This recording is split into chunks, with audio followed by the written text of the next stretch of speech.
我重生成为了一只北极狼，并且还开启了无限吞噬系统，只要进食我就能无限成长，直到成为食物链最顶端的存在。而此时的我只有6个月大，但体型已经超过了一头成年北极狼，并且在我近1个月的观察下，成功狩猎了一头处在虚弱期的北极熊。在吞噬掉6、7斤熊肉后，我也有了7、8分饱。随后我便寻来2根灌木，将这头接近700斤的灰熊拖拽了回去。可当我回去后才发现，如今的小灰现在的状态明显有些不对劲，浑身上下体温高的吓人。我将它的数值面板调出来看了一下，才发现原来小灰是到了4级的突破口。不出意外的话，这一觉醒来它就能突破到4级，以后也算是能独当一面了。我低嚎一声示意小灰没事，让一旁的灰白小狼去睡觉。灰白小狼这才叼着我给的一张北极狐皮毛，来到另一处角落重新趴了下来。时间一晃已过10天，北极大陆依旧笼罩在黑夜之中，狩猎的难度也是与日俱增，不少狩猎者都开始互相残杀。好在我储存的食物足够多，北极驯鹿的尸体吃的已经剩下一副骨架，被堂姐叼着丢出了山洞。灰熊的尸体还有300多斤，在我恢复伤势的这段时间，我的胃口也是十分的大，单我就吃掉了100多斤左右的灰熊肉，同时也给我提供了不少进化值。目前距离晋升7级算是迈出了稳定的一步，身上的伤势彻底康复，毛发也重新恢复到往日里的色泽和柔顺。2米有余的狼躯中蕴含着极强的爆发力和杀伤力，我的实力也重回巅峰。至于小灰在突破4级后，像头死猪一样整整酣睡了3天，但这次的突破对它的提升也是十分巨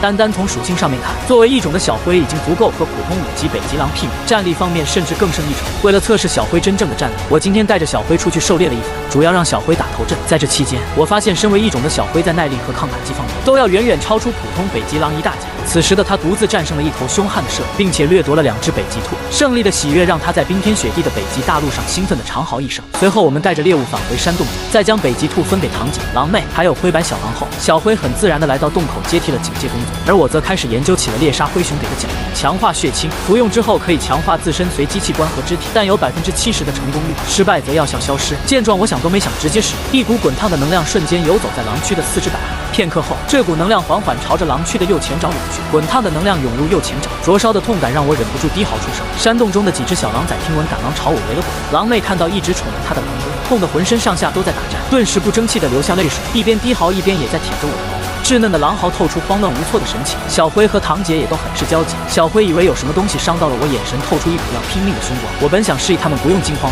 可剧烈的痛楚之下让我表达不出完整的意思，这也使得我只能紧咬着牙关，全心对抗着这股痛楚。滚烫能量在涌入我的右前爪后，骨骼和细胞都在炙烤中发生着变化，骨骼变得更加坚韧，细胞也变得更饱满。虽然外形没有发生什么变化，但我能感觉到这只狼爪所蕴含的力量远超以往。足足过了1个小时，这股滚烫的能量才渐渐变弱，炙烤的痛楚随之变轻了很多。很快，随着最后一丝能量涌入右前爪，右前爪的骨骼经络也突破了基因加速。我抖了抖身上的毛发的狼嚎声在山洞中回荡着。看到我恢复正常，几只小狼也都是松了一口气，眼睛里的担心也消散了。我起身后示意他们不要担心，然后一跃飞奔出了山洞，开始感受着被强化后的右前爪，狠狠一爪拍在一处坚固的冰雪堆上，顿时4分5裂，冰雪飞溅。现在右前爪所发挥出的力道，堪比开启猎杀天赋后才能达到的攻击力。若是现在让我和灰熊再战上一场，绝对不会像之前一样厮杀的那般惨烈。感受着右前爪带来的雄浑力道，这也让我感觉到刚才的痛楚没有白受。我反复进行着拍击，将右前爪强大的力道发挥得淋漓尽致。不过随着次数的增多，我也发现使用右前爪攻击消耗的体力明显也在翻倍。看得出来，强化所带来的凶悍力道也不是没有代价，但总归来说利大于弊。此时洞口出的几只小狼崽看到我不仅平安无事，而且还变得更加强大，也都是长嚎一声来表达着喜悦和庆贺。漆黑的夜色下，悠长的狼嚎声此起彼伏。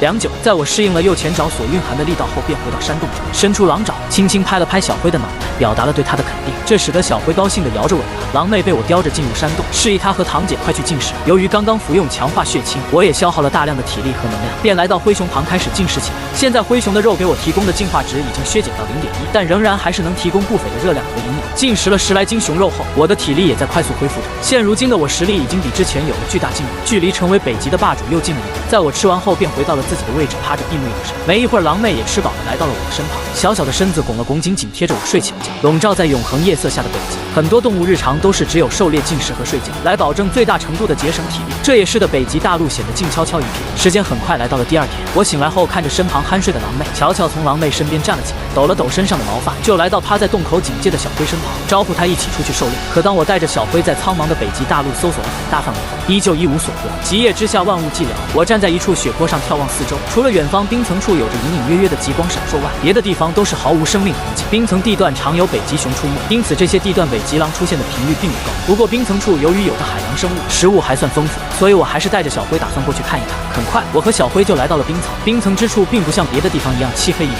而是有着不少机关在天空挂着照亮大海。我那一双散发着绿油油眸子，在第一时间就发现了冰层上的一些动物的影子，那是一群海豹，大概有5、6只的样子，在冰层处懒洋洋地挤在一起。但这几只海豹中并没有幼崽，看来只是在岸上休息一下。我扫了一眼海豹的数值属性就浮现了出来，它们的实力并不强，我独自一狼单挑它们一群并不成问题。但我依旧没动，因为这群海豹距离破开冰层的海边太近，要是贸然动手，海豹跑了倒是小事，自己若不小心跌进海里，那可就有乐子了。反观第一次来到冰层的小辉倒很是兴奋，但没我的命令，他也没去招惹那群海豹，反而是来到另一处破开的冰层，伸出舌头开始舔舐海水喝。但由于小辉是北极狼，属于陆地狼族，对于含盐量过多的海水还是无法直接饮用，只是舔了几下就被咸得没再喝。可却在此时，他却发现冰层下有不少鱼儿在游动，伸出爪子捞了几下，却一条都没捞上来，这气得他忍不住低嚎2声。这边的动静立刻引起海豹群的警觉。此时我也来到小辉所在的地方，朝着冰层的鱼儿狠狠抓去，虽然抓空了，但却划破那条鱼的背骨，血腥味顿时吸引来不少鱼儿。我示意小辉在一旁警戒，我专注地看着冰层口下面游动的鱼儿，强化后的前右爪蓄势待发，很快就看见一条40、50公分长的北极鲑鱼游了过来。在它游到我最近的时候，右爪狠狠挥出锋利的狼爪，刺入北极鲑鱼的身体中，然后带着海水将这头北极鲑鱼抓了上来。这一幕让不远处的海豹眼中尽是惊讶之色，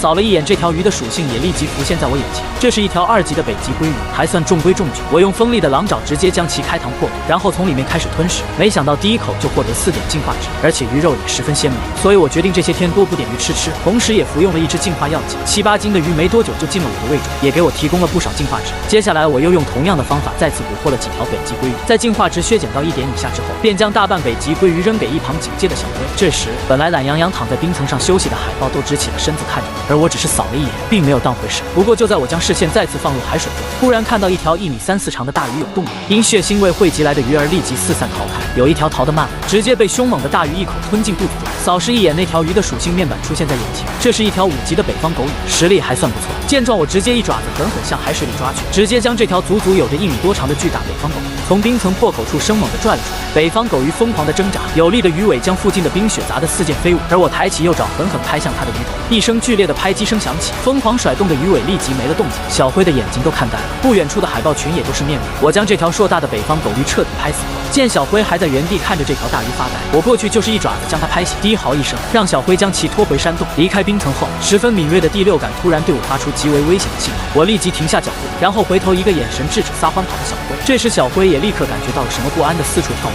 很快就看到前方一个巨大的冰层口，一只体型庞大、气息彪悍的成年雄性北极熊从里面爬上来，嘴里还拖拽着一只体型足足有3米多长的白鲸。沉重的白鲸尸体落地时，将冰层都砸得震动了一下。这头北极熊浑身上下沾染着海水和鲜血混合而成的血水，刚刚剧烈厮杀的它喘着粗气，一时间在白鲸鲜血的衬托下，北极熊彪悍凶猛的气焰在肆意升腾着。小辉被这股气焰压得瑟瑟发抖地站在原地，这就好像是天然的物种压制在北极圈。北极熊作为横行无数年的霸主，忽没有对手，也没有天敌，能埋葬他们的往往是同类之间的血战以及残酷的自然环境。而眼前的这头北极熊更是一头能独自猎鲸的北极熊，是在北极物种中也是当之无愧的强者。他也注意到了不远处的我和小辉，我也眯了眯狼眸看向北极熊，北极熊的数值属性便浮现出来。当看到它16级的彪悍属性后，忍不住感慨一声真强，不愧是公认的北极霸主，陆上所向披靡，海中也足可猎杀。白鲸耐力、力量、防御都堪称无敌，简直就是老天爷给饭吃。我和这头北极熊对视良久，但双方没有任何激进的行为。这头北极熊今天捕获了一头白鲸，已经耗费了大量的体力，另外也发现我和小辉捕获的北方狗，让他明白我们并不是冲他来的。随后他默默收回视线，开始趴在白鲸尸体上吞吃起白鲸脂肪来补充自己的消耗，而我也松了一口气，示意小辉拖拽着北方狗鱼先走。小辉这才强迫颤抖的身子，叼着北方狗鱼慢慢离开走。然后我不紧不慢地跟了上来，一方面是因为我的速度甩开北极熊绰绰有余，另一方面则是在大自然中不要轻易露出胆怯，否则很容易激起对方的狩猎欲望。1个小时后，我们顺利回到山洞，7、8斤重的北极鲑鱼直接丢给堂姐狼妹和灰白小狼，但3头狼今天竟是过灰熊肉小肚子吃的滚，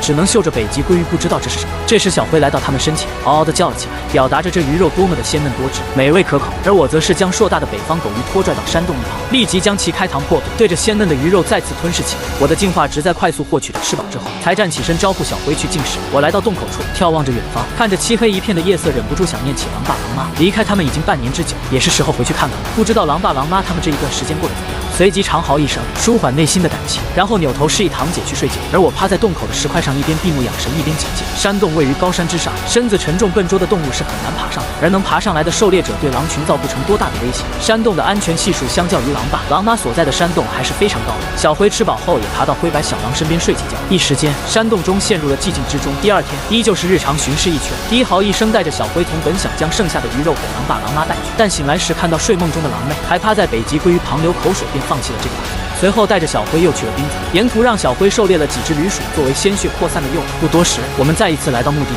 此时的冰层上栖息着不少生物，海豹、海狮以及海面上飞来飞去的鸟类。我扫了一眼便收回视线，因为它们实在太难狩猎，能在极夜之下存活下来，代表着它们警惕性都很高。我眺望一圈，没有发现北极熊的踪迹，便让小辉站在一旁警戒，然后来到一个冰层口处，开始继续捕鱼类的肉。想来狼爸狼妈都未曾尝过几只开膛破肚的旅鼠丢入冰槽，浓郁的鲜血气息立即引来数条鱼饵。趁着它们饲咬旅鼠尸体时，锋利的狼爪瞬间入水，一条6、70公分的就被拉了上来，再次将旅鼠开膛破丢进海水中。得知这里有危险的鱼儿都没有再游过来，但是我没有着急，因为这里最不缺的就是鱼类。我抬头望了广阔的冰层，发现冰层上除了栖息的一些动物外，还有着不少海洋垃圾。我扒拉几下，从中叼出一个还算完整的小型渔网，正好可以用来盛放捕获的鱼饵，这样就可以多拿一些鱼饵。我带着渔网回到丢旅鼠尸体的冰层口，发现又有2条新的北极鲑鱼在旅鼠尸体上吞咬，没有任何犹豫，锋利的狼爪滑入海水中，直接将一条30、40公分的小鲑鱼抓上来，然后丢进渔网中。此时冰层上，其余动物们看着我的举动有些不明所，都很好奇捕获的鱼儿为什么要放进那破网里。在接下来的2个小时，捕猎的旅鼠诱饵全部用完，我也成功收获了7条大小鲑鱼，加在一起，一共70多斤鱼肉作为见面礼带给狼爸、狼妈，肯定会给他们一个不小的惊喜。我低嚎一声，小灰屁颠过来准备钓鱼，见状我直接一爪子拍上去，然后开始教小灰叼渔网。很快他就学会了这项技能，而他也惊奇地发现，竟然只需要叼这么一条小小的网线，薯条鱼儿就全都跟着走。这仿佛打开了小灰脑袋中心的世界观。